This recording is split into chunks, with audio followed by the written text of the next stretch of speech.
కాకినాడ నగరంలోని దుమ్మలపేట ప్రాంతంలో గత ఎన్నికల్లో ఇచ్చిన మాట ప్రకారం అన్ని హామీలను పూర్తి చేయడం జరిగిందని కాకినాడ సిటీ ఎమ్మెల్యే ద్వారంపూడి చంద్రశేఖర్ రెడ్డి అన్నారు. ఎన్నికల ప్రచారంలో భాగంగా 10వ డివిజన్ దుమ్మలపేట దుర్గగుడి నుంచి ఎమ్మెల్యే చంద్రశేఖర్ రెడ్డి ఇంటింటా ప్రచారం చేశారు.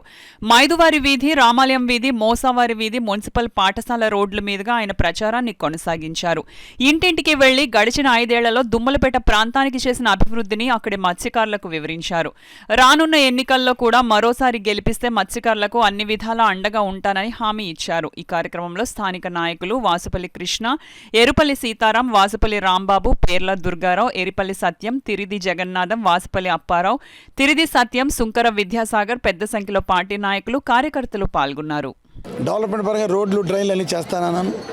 సముద్రం పోటుకి ఈ ప్రాంతం అంతా మురిగిపోతుంటే రోడ్లన్నీ హైట్ చేసి ఈరోజు పోటు వచ్చినా కూడా ఏ ఇబ్బంది లేకుండా ఉండేలాగా ఇక్కడ చేయడం జరిగింది. అదేవిధంగా ఒక హాస్పిటల్ కావాలని గతంలో అడిగారు, హాస్పిటల్ కట్టించాను. వాటర్ సప్లై ప్రతి ఇంటికి కావాలంటే వాటర్ ట్యాంకులు కట్టించి ప్రతి ఇంటికి వాటర్ సప్లై చేస్తున్నాను. అన్ని రకాలుగా అభివృద్ధి చేయడం జరిగింది. సంక్షేమ పరంగా జగన్ గారి ప్రభుత్వంలో అమ్మఒడి దగ్గర నుంచి పెన్షన్ దగ్గర నుంచి ముఖ్యంగా మత్స్యకార భరోసా ప్రతి ఇంటికి ఎవరికైతే మత్స్యకారులు ఉన్నారో ఇక్కడ ఉన్నటువంటి మత్స్యకారులందరికీ కూడా మత్స్యకార భరోసా వచ్చేలా కూడా ప్రభుత్వం చర్యలు తీసుకుంది. ముఖ్యంగా ఇక్కడ పోర్ట్ ఏరియాలో ఒక బ్రిడ్జ్ కడుతున్నాం.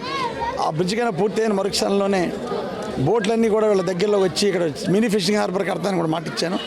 తప్పకుండా జగన్మోహన్ రెడ్డి ముఖ్యమంత్రి అయిన మరుక్షణమే మినీ ఫిషింగ్ హార్బర్ పనులు చేపట్టి ఫిషింగ్ హార్బర్ కూడా కడతానని మాట్లాడడం జరిగింది.